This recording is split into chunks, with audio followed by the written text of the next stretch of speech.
Queridos amigos, bienvenidos al canal. El día de hoy quiero mostrarles este precioso cactus. Es un nopal. Su nombre científico es Nopalea cochenillifera, también llamada Opuntia cochenillifera, chamacuero, tuna nopal. Tiene esos nombres. Yo lo conozco pues por nopal. Fíjense que se está poniendo así. Al principio creí que era por el riego, pero no, porque este casi no lo riego. Es por cuestión de que no es una planta que requiera mucho riego. Pero si no es el riego, entonces tiene que ser que le falta exposición de sol. Donde yo lo tengo creí que era suficiente, pero no, porque aquí ya empezó a cambiar de color. Están saliendo unas líneas amarillas, entonces necesita más exposición. Y otra cosa es que aquí había un fruto, aquí igualito a estos, aquí estaba igual a estos, y se me secó pequeñito y se cayó. Entonces sigue siendo el mismo problema del sol. Vamos a darle más exposición. Esta belleza es originaria de Estados Unidos y de México. Creo que hay como unas 1500 especies, pero casi un 60% son de México.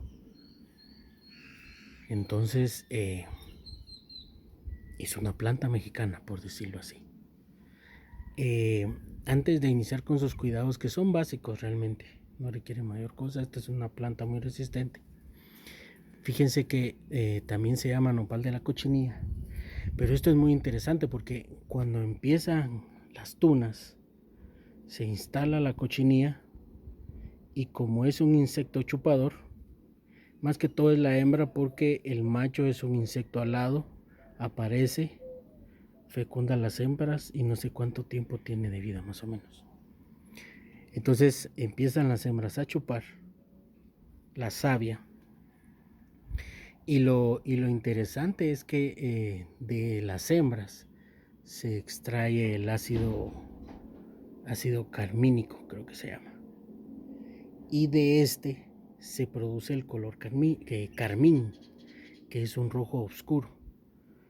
Entonces en México se utiliza esta planta para obtener tintes naturales, y me parece algo muy interesante porque no cabe duda que Dios hace la naturaleza de tal extremo que todo nos sirve.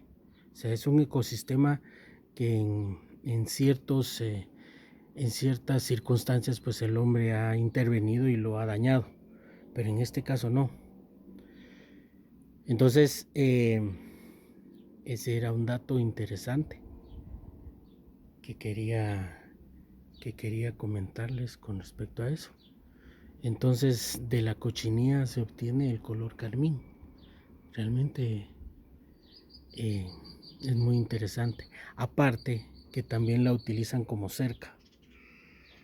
Entonces la colocan pegado, entonces es una cerca. Yo he visto que está la cerca de metal y ahí la colocan el nopal pegadito. Y como es de crecimiento rápido, entonces ahí aparece. Entonces sería una cerca viva. En el caso de iluminación necesita sol directo completo. Como les contaba, el problema que estoy teniendo con él. Porque al principio empezó solo esta penca. Estos son los tallos. Y esta es la penca. Entonces este tiene dos. Este ejemplar se lo regaló una alumna a mi esposa. Entonces venía un tallo, y ahí logré que salieran dos, y aquí va. De hecho se tira por un lado porque este tiene todo el peso para este, entonces tendré que hacer un trasplante. Este trasplante se hace en primavera-verano, porque para ayudarnos con respecto al sol. Las flores serían primavera-verano, que son estas ya se marchitaron, entonces se caen. Aquí viene una, entonces se cae y queda este como tarrito, y aquí es donde se forma la tuna. Entonces hay tunas amarillas, creo que hay rojas y no me acuerdo qué otro color. Entonces creo que también difiere de las especies. Hay nopales que son dulces y otros que son salados, algo así, salado más o menos. Yo todavía no he probado este nopal, pero por lo que he escuchado en México, pues es una exquisitez, entonces en algún momento lo probaré.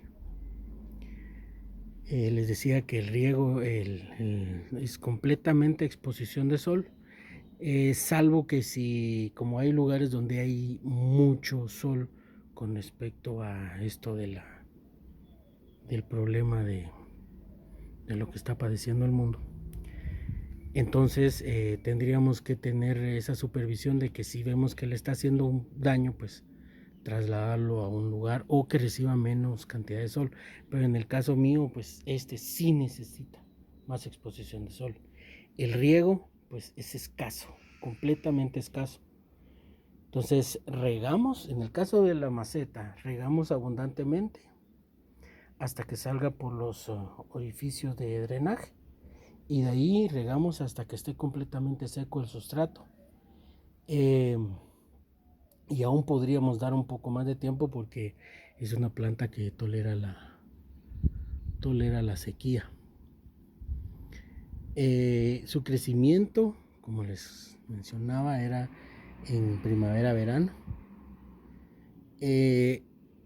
Miren, se recomienda utilizar muchas veces el agua de lluvia, pero como es por temporadas, entonces lo que tendríamos que hacer es pues dejar que el agua repose, la que viene del grifo, por los químicos que trae. Pero como dijo un experto en algún momento, ya estas plantas de la ciudad terminan acostumbrándose a los químicos. Sin embargo, pues dejemos que repose el agua para un día aproximadamente, para que no tenga que tener problema con los químicos las plantas, en este caso ella. El sustrato, permítame,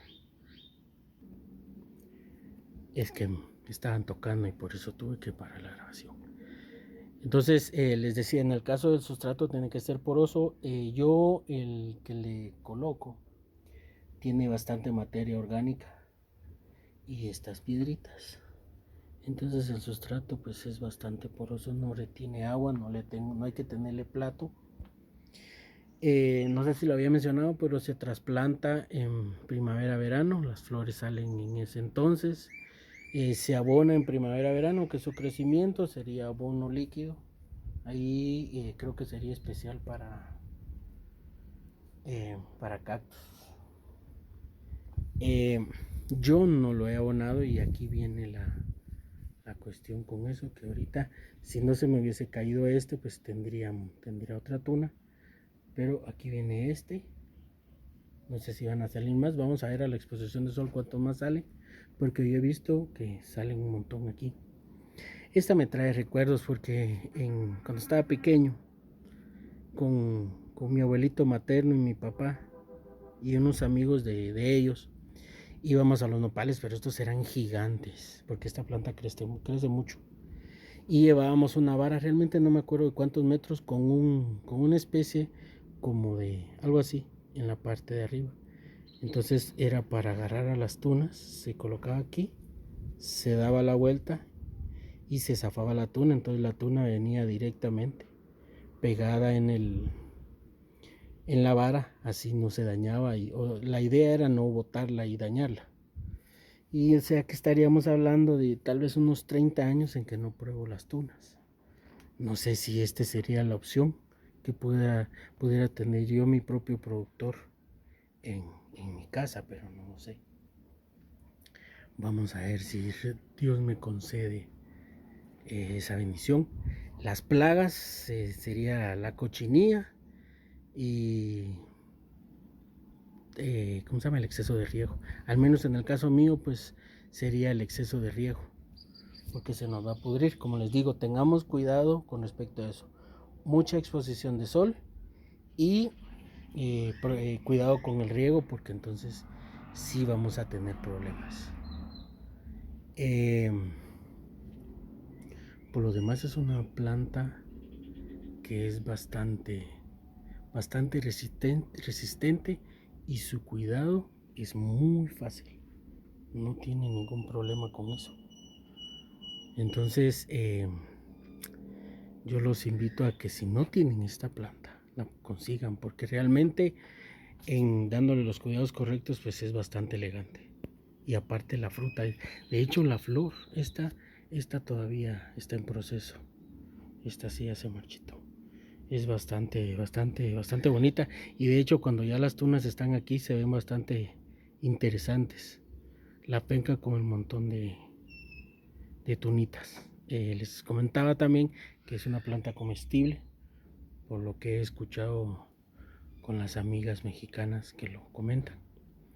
No sé si en otro lugar lo coman, pero en el caso de las amigas mexicanas, pues sí es un deleite. Entonces en algún momento lo tendré que probar y les haré una receta para que podamos disfrutar de ese deleite que nuestras amigas mexicanas pues comentan. Por lo demás, como digo, es una planta que puede iniciarlo un principiante, porque no requiere mayor cosa. Entonces, gracias por acompañarme. Que Dios Todopoderoso los bendiga y los cuide junto a sus familias. Y si lo permite, les traigo nuevo contenido más adelante, amigos. Hasta luego.